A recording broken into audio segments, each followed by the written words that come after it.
All right, your lesson is either in progress or it is ended and you're ready to look at the student responses. So you'll head over to the Docent EDU dashboard. The easiest way is to open up a new tab and then click on the Docent EDU extension and then select which class. So I'm going to go ahead and grade my environmental science, and I want to go down to this e-cigarettes one. So from right here, I can scroll through and see all of the student responses, and it's going to have for that question and then all of the students going down. I can download the grades as a CSV file from here, and it's also going to give me a class average. I haven't graded this one yet. But you can also break this down by question or by student. So if I wanted to see what everybody's responses was for this, now it's going to show me just the student responses for this question only. And I can then quickly go from one question to the next one. You can also type it in here if you weren't quite sure of what it was. So let's say if I just didn't quite know, then whichever ones have e-cig in them. The other thing you can do is you can do all questions and then say, all right, I want to filter by student instead. Select the student that you want, and now it's going to have that student and then all the different questions and what their response was over on the right-hand side. All right, so I'm going to go back to one of the questions and I'm ready to grade this here.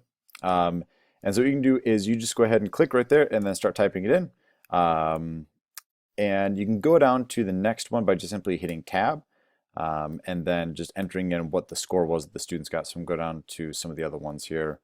All right, and then you can just enter in the score. And again, you just keep hitting tab as you go along. And the average will show up once we go back to for the all questions. So it'll give you the average grade then for that docent. And you can also then click download as a CSV, which I'll go through and just kind of show you the way that turns out.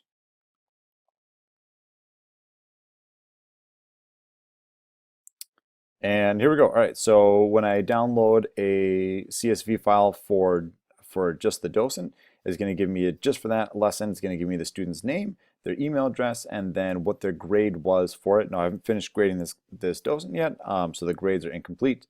So I'm going to go ahead and close that one.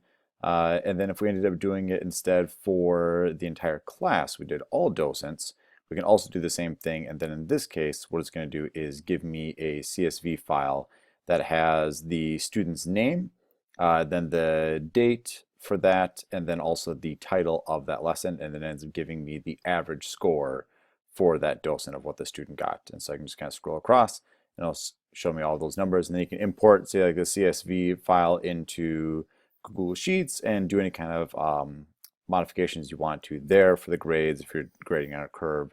And also some LMSs then also accept CSVs like Moodle and things like that. So that is how you grade your lessons, see the student responses in Docent EDU.